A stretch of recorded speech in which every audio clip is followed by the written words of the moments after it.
Okay, so let's look at verse 49. قال أعوذ بالله من الشيطان الرجيم.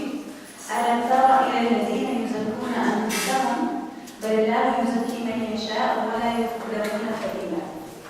Okay, so this verse is actually asking a question that don't you see those who claim purity for themselves? الذين يزكون أنفسهم, right? Those who claim purity for themselves, but Allah يزكي من يشاء, right? In fact, Allah subhanahu wa ta'ala purifies whom He wills, وَلَا يَظْلَمُونَ فَتِيلًا, and they will not be wronged in the least. There's no justice in the least with Allah subhanahu wa ta'ala. And if you look at the exact translation for that verse, have you not seen those who claim sanctity for themselves? In fact, Allah sanctifies whom He wills, and they shall not be wronged even to the measure of a thread of a date stone. That's actually the meaning of fatila. If you have always heard dates these days, right? So when you eat the date, you see the pit inside the stone inside the date. If you notice, on top of the stone, there's an extremely thin layer of covering, right? So that's being referred to the thread on a date stone. That's fatila. It's that very insignificant, almost transparent covering of the date. Even to that extent, Allah subhanahu wa ta'ala says, I know one will be wrong even to that extent. So here in this verse, the reason I didn't do this verse yesterday is because you'll see it requires some explanation.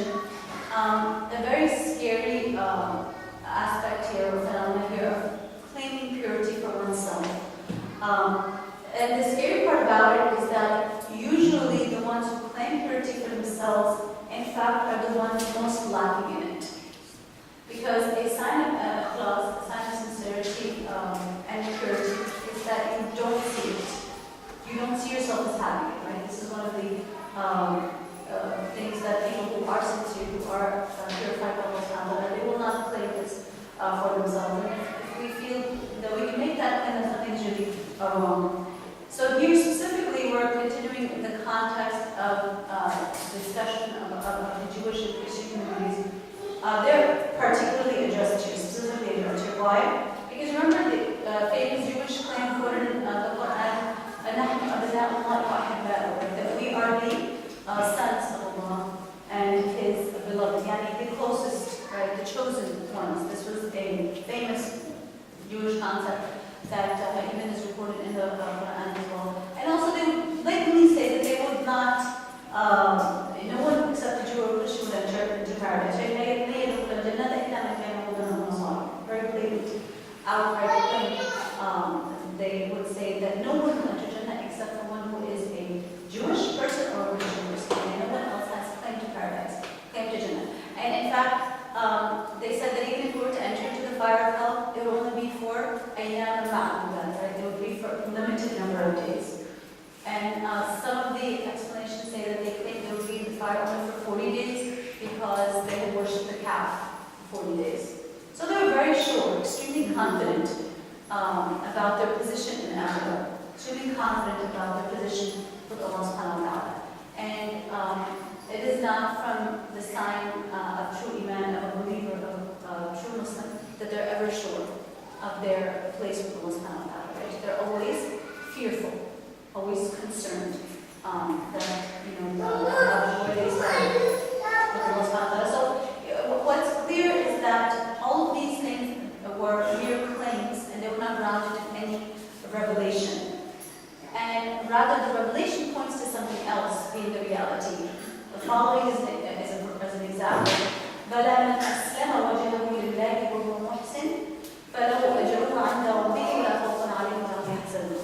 Who are the people that will have no fear or grief on the day of judgment in the Akhirah? Who are those people that will have no cause of fear or sadness? It's those man aslam, right? One who submits to Allah subhanahu wa ta'ala. Anyone who is Muslim. And then on top of that, they are doers of good deeds, not just a doer of good deeds, but one who excels in doing good deeds, right? For him is an ajr and reward with their reward, and there's no fear on them. those that Allah has purified, has chosen, has given promises of safety from fear and sadness, right? So this is evidence-based text versus other things where the chosen of Allah or the sons of Allah, no one can enter Jannah except us. Those are just mere claims. And so in fact, this verse is what tells us those who Allah subhanahu wa ta'ala has purified. Once in the time of the Prophet ﷺ, the daughter of Abi Salama, she came to in front of the Prophet ﷺ. He asked her, what is your name? And she's told him it's Baba. Baba means someone who's pure from sins. You know, Bari, it's like we have the same word for Bari, it's like so Baba has this implication of being free from sin. So he's Allah said, look at his answer, it's very telling. His answer is very telling. He says, فَلَا تُزَكُوا. Do not claim purity for yourselves. And even in the name that you take for yourself, it should reflect, an opinion established. فَلَا تُزَكُوا. اللَّهُ أَعْلَمُ بِأَهْلِ الْبِرِّ. Allah is most aware, most knowledgeable and the bir, because Baba is from bir. So Allah is most aware of bir. From amongst you, Samu has Zainab. So name her Zainab. So he actually changed her name from Baba to Zainab. So now this is narration shows Zainab, the daughter of his second. So then what are the signs of purity? Like we would like to hope to be purified by Allah subhanahu wa ta'ala. So what are some signs that Allah has purified the person? Because only Allah can purify a human being. So there are 4 signs that, and there are others, it's not a comprehensive list. But number 1, a person who is blessed with the blessing of Iman. Right? And the first sign that Allah has chosen you or wants to purify you, then number 1 is that He has blessed you with the blessing of Iman. Number 2, that you are active in good actions. You are pursuing good actions. You have tawfiq for good actions, right? You cannot really do anything without the tawfiq of Allah subhanahu wa ta'ala. Everything is difficult. The simplest task is difficult without the help and aid and facilitation by Allah subhanahu wa ta'ala. So this is tawfiq, right? So for good actions. Number 3, to be protected from low and ugly traits of akhlaq. This is a great sign of being purified by Allah subhanahu wa ta'ala. That one is safe or protected or pure or free from ugly traits of character. And instead they have number 4, they have beautiful khuluq. Rather, they have beautiful khuluq. Right? Someone who is blessed with beautiful khuluq. And we see this, the greatest, the most manifest in the Sirah of the Prophet. Out of all the amazing traits and qualities that he had, I mean, he was the greatest abid, the greatest worshiper, the greatest zahid, right? The one who was most detached from the world. Every quality you can imagine he had perfected it as much as humanly possible. But look at what Allah praises him for. He doesn't say that you are a great standard of ibadah or that you are a great standard of zuhud, you are a great standard of, infaq, although he was all of those things. But he said, إِنَّكَ لَعَلَى خُلُقٍ عَظِيمٍ. That indeed you are an exalted standard of character.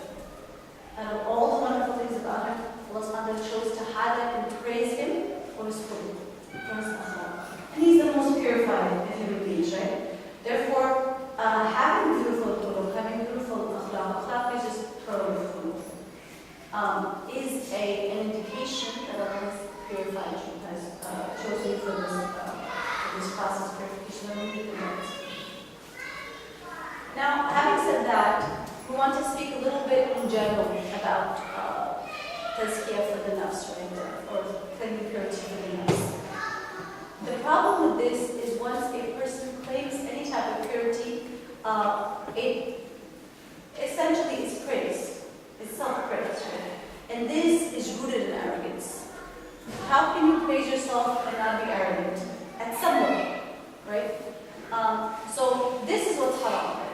This is why we don't even go near claiming purity for ourselves, because ultimately it is rooted in something called or arrogance. In fact, if you look at, if you consult books of tazkiyah, books of self-purification, this is a topic that we conduct throughout the year. Sheikh Ibn Qudama al-Maqdisi rahimahullah ta'ala gave an amazing manual on tazkiyah for nafs. In the Muqtasar version he mentions, it's called Sunnah al-Qasam. He identifies making claims of purity for oneself as actually one of the 3 levels of kibr. It's one of the levels of takabbur, of arrogance, the haram arrogance, of course, arrogance, that when you make a claim of purity for yourself, you praise yourself in whichever way. This is actually reflecting some level, some extent of kibr that you have. And it is something that drips from your mannerism. It doesn't necessarily always have to be something you say. It can be the way you look at someone, the way you ignore someone. The way, your attitude, you may not be saying a word, but your attitude may be saying loud and clear that I think I'm better, or I think I'm right, I think you're wrong, I think it's my way or the highway, I think I'm more correct. This type of an attitude and demeanor, it's a way of carrying yourself, really. So it doesn't necessarily have to be words where you claim, explain yourself, so it can just be a mannerism. And this is most hateful inside of Allah subhanahu wa ta'ala. And the greatest inspiration to, of course, avoid this comes from the Prophet sallallahu alaihi wasallam. They were, the Sahaba, said, one of them, I was reading a passage, is that there was no one more beloved to them than the Prophet sallallahu alaihi wasallam. And when we would walk into the space that we're sitting in, they would love to have been able to stand for him, that the Prophet of Allah sallallahu alaihi wasallam come. But he said the only reason that we would not do that is because we know how much he hated it. That we would stand. Because that's the only thing that stopped us from doing that. Or, like for example, if right now a shaykh walks in and I'm teaching, there's no way that I could feel comfortable just sitting here. I would feel at least I have to get up, say salams, exchange meetings, ask him to teach instead. You just feel that naturally, even today. But imagine the Sahaba, they had to suppress this urge because they knew how much he hated. This is how humble he was. Another beautiful narration, one of An-Nisa, it's reported in the Imam Bukhari. He says that إن كانت الأمة من إماء المدينة لا تأخذ بيد رسول الله صلى الله عليه وسلم فتنطلق به حيث شاء. It's a beautiful narration. And perhaps Nishad will translate it for us after there was the grammatical analysis. And here, Anas reports that Amma is a slave, right? A female slave. And there were slaves, of course, in Medina. And they were like happy slaves, not like the English slavery we have tainted by the African American experience. Here's one like that. The mother of Hassan al-Basri was a slave, right? So slaves had it good at that time. So one of the slaves from the slaves of Medina, female slaves, she would take the hand of the Prophet, like she would see him, and take him wherever she wanted. This is how humble he was, that even the slaves of Medina, female slaves, and Medina felt she had a right over her. You don't feel we have a right over someone who had anything together. Someone who is arrogant is inaccessible. Someone who is arrogant is unapproachable. You feel like you have no rights over them. You feel like you have no claim to make on them, right? You don't claim on their time, you don't claim on their, even talking to them, advice, being with them. This is how accessible and humble he was. That a slave would take his hand and go with him wherever she wanted. Wherever she wanted, she would just go. SubhanAllah. Now, I was thinking about this, and I feel it's important to say this, that I think generally with our friends, we don't have this problem of takabbur, of arrogance, because they wouldn't be our friends for very long if we were like that, right? I think we're most at risk of displaying a lack of humility, if not all full-fledged takabbur, but a lack of humility. I think it's within our families, within our homes, especially if we are in a position of authority within our immediate family or our extended families. Because we consider this is our domain, this is the place where we have the right to exert our way. So when there is so much power and authority, it's harder to be humble. It's harder to be flexible. It's harder to be tolerant and to admit that you're wrong, especially when someone is younger than you. So I think humility within the family is a great challenge that all of us, including myself, we face. But that can be the most purifying experience. It's easy to be humble with friends. It's easy to be humble as a teacher, as a student. It's easy to be humble. But to be humble within your home, with your spouses, with your children, with your extended relatives, with your mother-in-laws and daughter-in-laws, etc., to be humble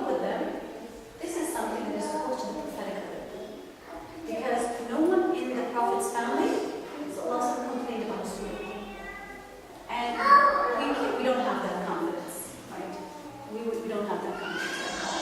Therefore, to come closer to his in the home, in terms of humility, is to come closer to Allah subhanahu wa ta'ala. As the closer we are to the Sunnah, the closer we are to being loved by Allah subhanahu wa ta'ala. So, the other thing I want to mention was about if anyone had a right to claim purity, who would it be? If anyone on the planet, as a people, as a group, had a right to claim purity, it would be no one else other than the prophets of Allah. Right? Because in fact, they're factually the most purified people. It's not just a claim, it's actually true. Yet, look what they did. Look at the example of Yusuf alayhi salam. This is one of my favorite verses of Yusuf, from Surah Yusuf, verse 53, because it's just so sincere, and he really meant it about himself. And this is after everything that happened to him in terms of him being accused, after they said the wife of him being thrown in jail, like all of that. He says, "Wala ubadiku nafsi." Remember when the king called for him to come out of jail? He said, "I'm not going to come out. First ask the women," because he didn't want to just come out without having his name cleared. Because the reputation was very important, right? To be cleared from a sin that someone was not guilty of. That was very important. So after all that happened, he says, "Wala ubadiku nafsi." Like, I do not claim purity for my nafs. Inna nafsa la'amaratu bisu'. That indeed the nafs calls to evil. It is something that this is natural for the nafs to do. It calls to evil. So he is saying that I don't claim purity for myself. After that, after a prophet of Allah saying this, subhanAllah, about himself, after what he had been through, after he had shown the purity of his character, if anyone who claimed it would have been him, it should have been him. But he says that I'm not doing that. And he ends by saying, except for what Allah has mercy on. That the nafs calls to evil, except if Allah would have mercy on the nafs, right? And then protect it from that call to evil. And Allah subhanahu wa ta'ala is most forgiving, most merciful. So the emphasis is on seeking the forgiveness of Allah subhanahu wa ta'ala, taking advantage of the fact that He is also forgiving, especially in Ramadan, especially in Qiyam, especially in Sujud, and Iftar, etc. So the idea is to take advantage of these sifat of Allah subhanahu wa ta'ala and dua for His mercy, instead of focusing on claiming purity for ourselves. Because that's not what gets you there. Right? It's the repentance that will get you there, inshallah. And as the verse says at the end, right? That no, there's no volume at all whatsoever in this process. If you look at Surah Al-Imran, this is one of the saddest verses from the Surah. إِنَّ الَّذِينَ يَشْتَرُونَ بِعَهْدِ اللَّهِ وَأَيْمَانِهِمْ ثَمَنًا قَلِيلًا أُولَٰئِكَ لَا خَلَاقَ لَهُمْ فِي الْآخِرَةِ وَلَا يُكَلِّمُهُمُ اللَّهُ وَلَا يَنظُرُ إِلَيْهِمْ يَوْمَ الْقِيَامَةِ وَلَهُمْ عَذَابٌ أَلِيمٌ. Which means that indeed those who purchase, who buy with the covenant of Allah, وَأَيْمَانِهِمْ, a paltry price, a small price. أُولَٰئِكَ لَا خَلَاقَ لَهُمْ فِي الْآخِرَةِ. These people have no share in the Akhirah. This is referring to the Jews and the Christians who sold their deen for the sake of dunya. لا خلاق له. خلاق يعني there's no share, there's no sleep, there's no portion for these people in the Akhirah. وَلَا يُكَلِّمُهُمُ اللَّهُ. Allah will not speak to them. وَلَا يَنظُرُ إِلَيْهِمْ يَوْمَ الْقِيَامَةِ. And He will not look at them. Now, this is the height of showing your anger at someone. That you're not even acknowledging the present. When you're angry at someone, this is what you do. You're completely ignorant as if they're not there. This is how Allah will treat the people who did this. And in dunya, وَلَا يُزَكِّيهِمْ. The shahid, the relevant part to our discussion, وَلَا يُزَكِّيهِمْ. And He will not purify them. What does that mean? Because we're talking about tazkiyah, we're talking about not claiming tazkiyah for ourselves. وَلَا تُزَكُّوا أَنفُسَكُمْ, right? That's the verse. If you look at the verse, أَلَمْ تَرَ الَّذِينَ يُزَكُّونَ أَنفُسَهُمْ بَلِ اللَّهُ يُزَكِّي مَن يَشَاءُ, right? And Allah purifies whom He wills. So what does it mean that He will not purify them? وَلَا يُزَكِّيهِمْ? He will not forgive them their sins. Because the tazkiyah or purification is only attained in Akhirah after Allah forgives you. If Allah does not forgive a person, they don't become purified. They stay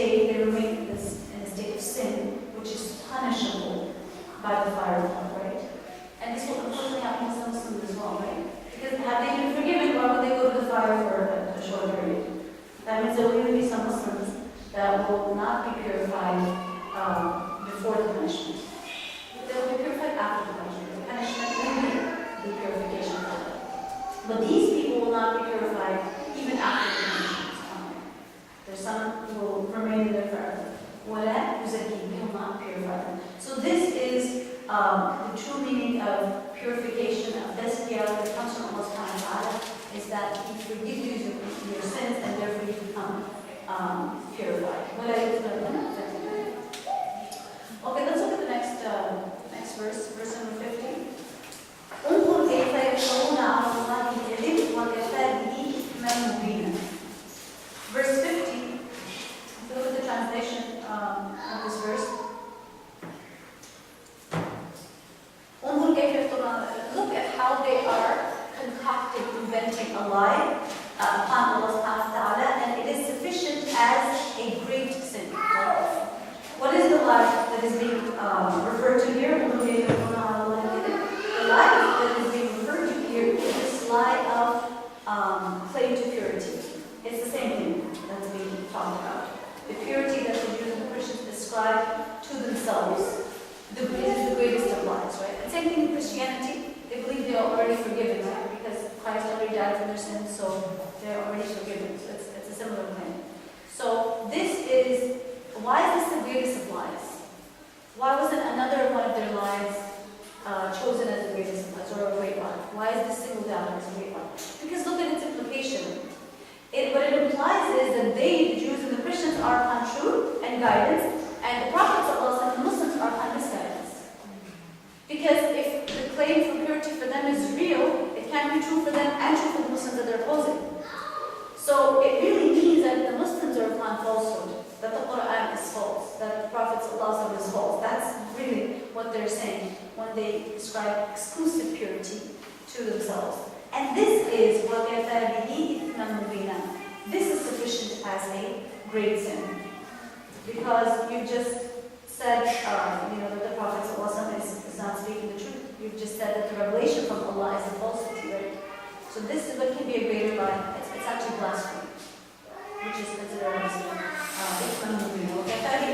And Ithman Mubina in this sense means it is a punishment that is worthy of punishment, that is deserving of punishment, and that the punishment will inevitably fall.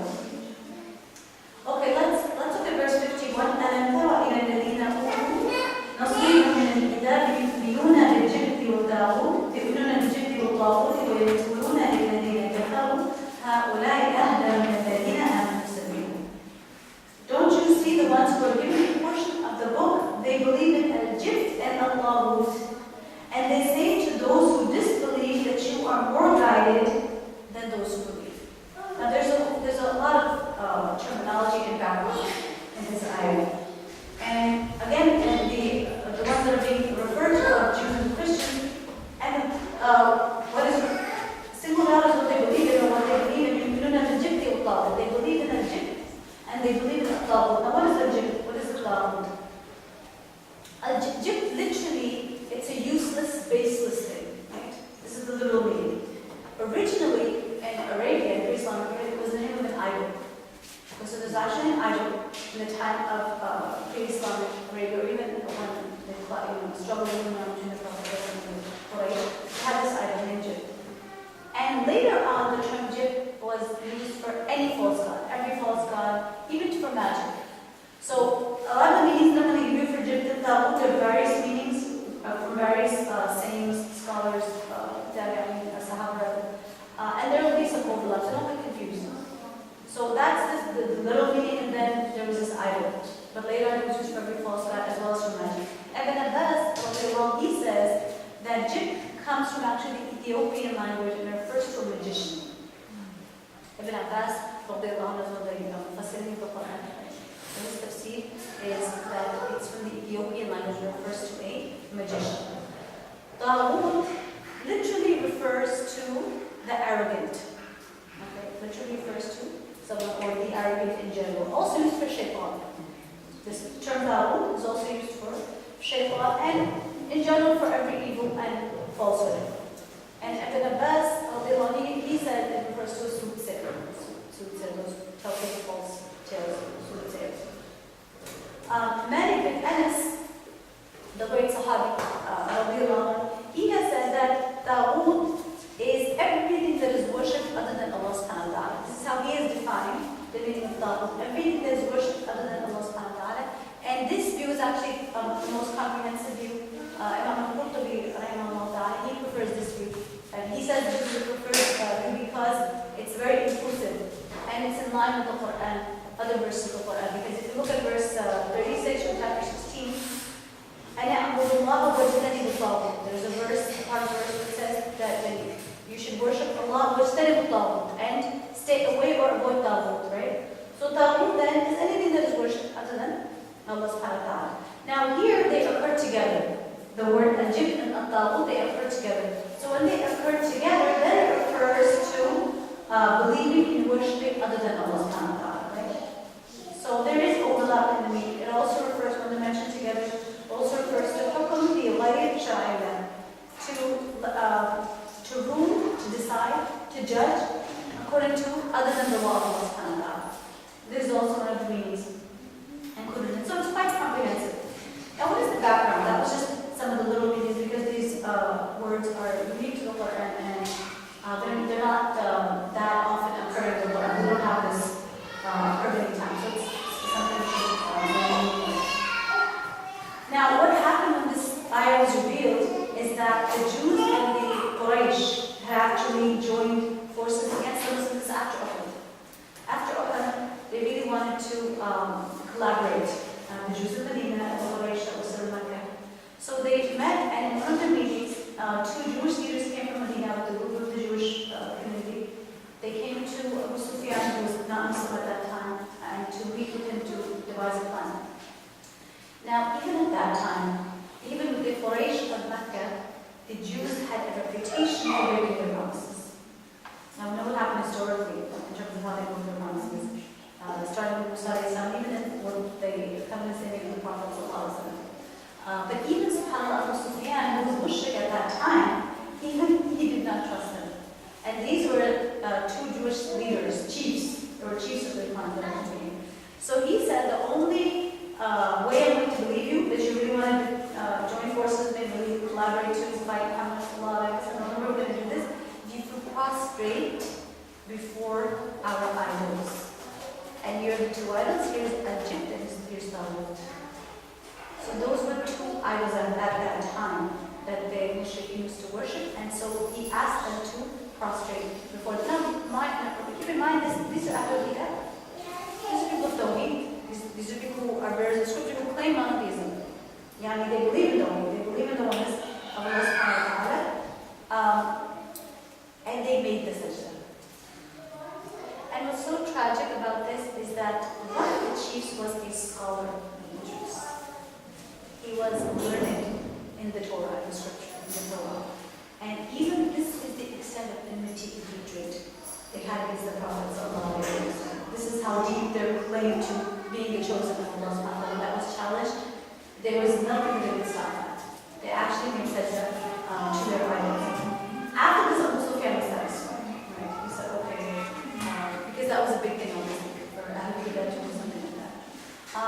So then Abu Sufyan, he said to one of the two Jewish chiefs, he said, and this is also very interesting, how he wants justification for their enmity against the Prophet.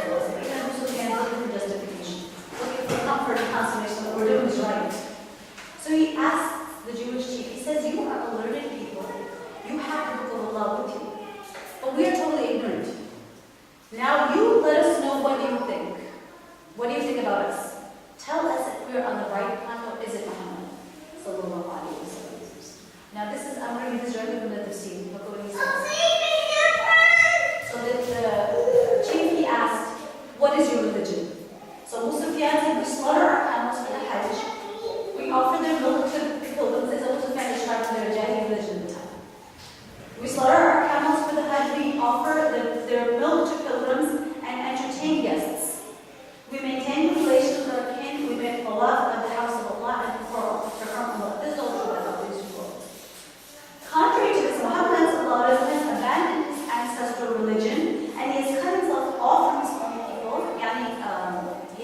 destroy the ties of the moon. And on top of that, he challenged our ancestral religion by introducing a new religion of his own. One of the values they had in Jahiliyyah was family values. They were they felt extremely strongly about maintaining the unity within the family. So one of the accusations they made against the Prophet ﷺ is that he has caused disunity within the family. Because the father is Muslim and the son is not. The son has accepted Islam, the father has not. He has caused division within the home. They could not get over this. Many of them who did not become Muslim, and some of them had sons. For example, Ibn Rabi', he was one of the Sadat, leaders of the Quraysh, right? And his son had become Muslim, but he never did, and then he had become Muslim. This is the father of Hind, the father-in-law of Abu Sufyan. He never became Muslim, although his son had. So this is how they presented the Prophet ﷺ. And look at what he said in his response to the Jewish chief. He said, "You people are on the right path. Muhammad's lives has not astray." Therefore, after he said that these verses were revealed.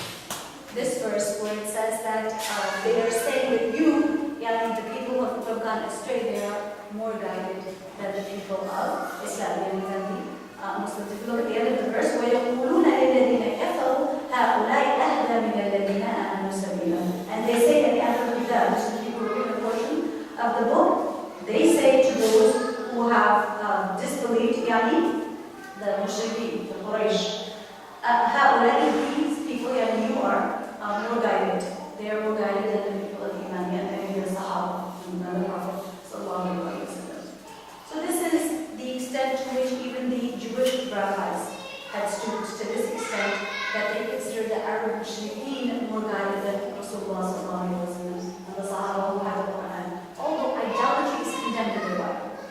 Although idolatry, worshiping idols, bound to idols, is condemned in the book of scripture as well as in the Torah. Okay, we'll look at one more verse for today, inshallah. One more verse, verse 52. أُولَٰئِكَ الَّذِينَ لَعَنَهُمُ اللَّهُ وَمَن يَلْعَنِ اللَّهُ فَلَن تَجِدَ لَهُ نَصِيرًا. This is a very heavy verse. Very, very heavy verse. It means that these are the ones that Allah subhanahu wa ta'ala has cursed, and whoever Allah subhanahu wa ta'ala cursed, you will not find a protector or helper against them. Now, this firstly points to the nature of the sin that they were committing. That the nature of their sins were in fact major sins. Because only major sins are associated with la'an, with the curse of Allah subhanahu wa ta'ala. Minor sins are not. The way you know something is a major sin is if it has the la'ana of Allah subhanahu wa ta'ala associated with it. And this is also true of sins that Muslims may commit. And in fact, I'm going to mention some. So literally what it means the la'na of Allah, the curse, it literally means far removed from the mercy of Allah subhanahu wa ta'ala. Someone who is extremely debased, someone who is extremely humiliated and disgraced, far removed from the mercy of Allah subhanahu wa ta'ala. This is literally what la'na means. And practically to do it is to call down evil on something, to invoke down evil on something, calling down evil on something, like a thing or a person, whatever it is. It doesn't have to always be specific, anything. Anyone under the la'na of Allah cannot be close to him. This is a principle, right? Anyone under the la'na, the curse of Allah subhanahu wa ta'ala, cannot get closer to Allah subhanahu wa ta'ala, cannot get close to him. And the verse says, whoever Allah's curses, you will not find a helper for them, right? So no one can help them out of that situation. Nothing can help them out of that situation. Therefore, it's important to know the categories of la'na, right? Categories of la'na, those who have been cursed by Allah subhanahu wa ta'ala, who are the people that are in this dreadful state. And unfortunately, it's not just these people. It's also within Muslims. Those are the ones that are relevant to us. I'm going to put a few. And this is narrated in Sahih of Imam Muslim that the Prophet ﷺ has said that in terms of interest, the giver of interest, the receiver of interest, the consumer of interest, the writer of interest, and the one who bears witness to the transaction based on interest, all of these people are under the explicit curse. Allah subhanahu wa ta'ala, the hadith is in Muslim.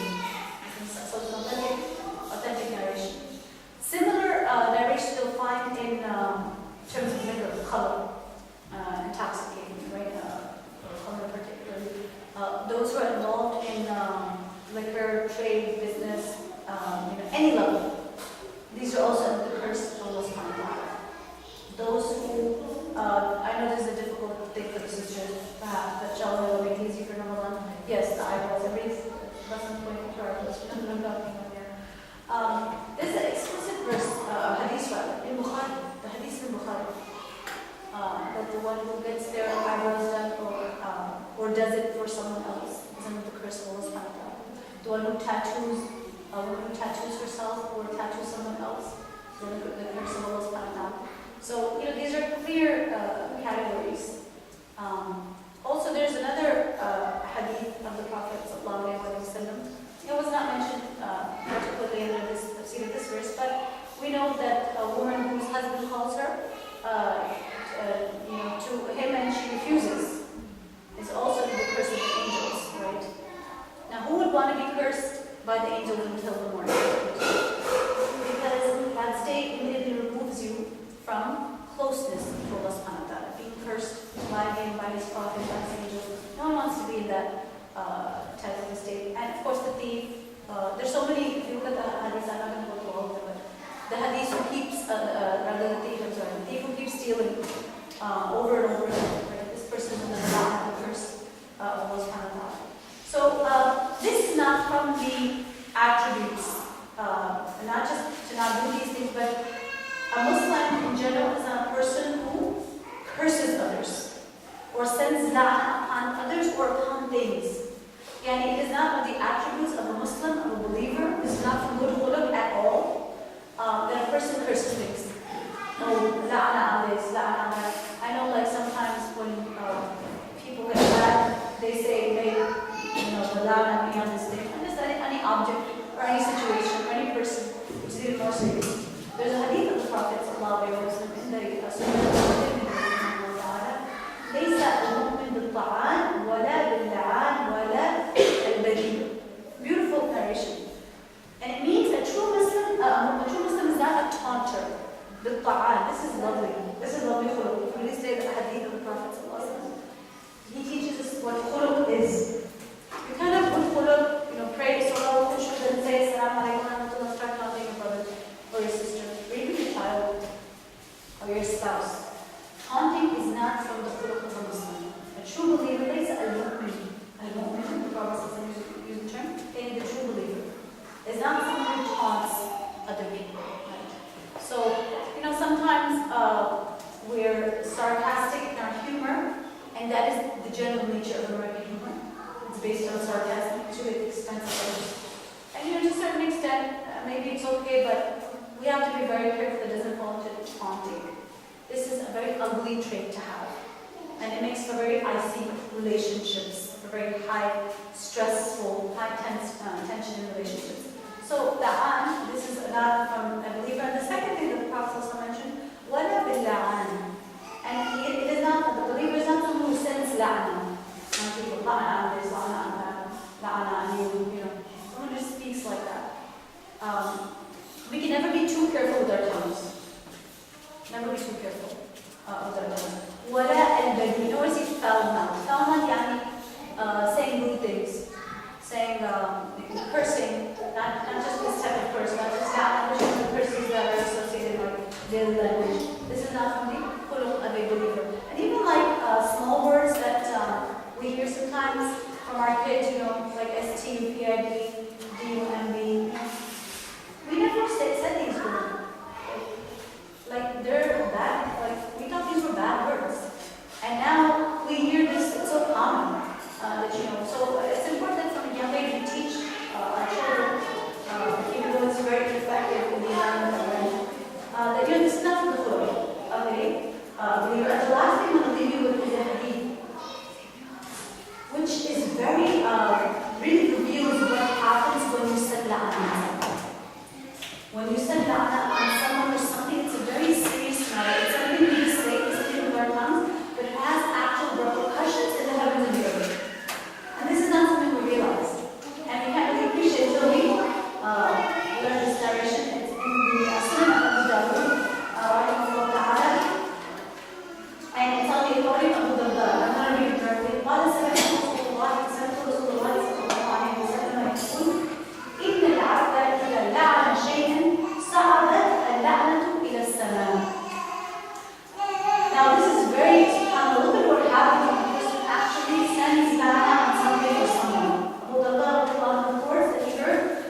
that it's been verbalized, it has to go somewhere. It has to land on someone. And it befalls someone once it is released from the mouth, once it is stated.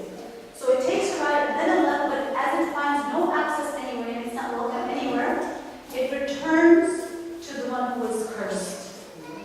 So the person, if they're really deserving of the la'na, it actually befalls them. It is actually a dua against them. It actually can cause negative things for them in the future. So it has an effect. That's the important thing to remember. And the scary part, so if he is really deserving of it, on him it falls. Otherwise, it returns back to its pronouncer and falls on him. This is the really scary part. Because you don't, just because you're angry at someone doesn't mean that they're deserving of God in the sight of Allah subhanahu wa ta'ala, right? So if you say it and they're not deserving of it, it's going to come back to you. So the importance of controlling our tongues. We can never ever be too careful. And it's not just for people. Once a Sahabi cursed the wind in the presence of the Prophet ﷺ, and the Prophet told him to not do that. So it's not just for people, it's also for people. What happened was that his clothes were affected by the wind, right? Like swooshed away the clothes that he was wearing, so he cursed it. So the Prophet ﷺ said, do not curse it, for it is under orders from Allah subhanahu wa ta'ala. And remember, whosoever curses something which does not deserve the curse, then the curse returns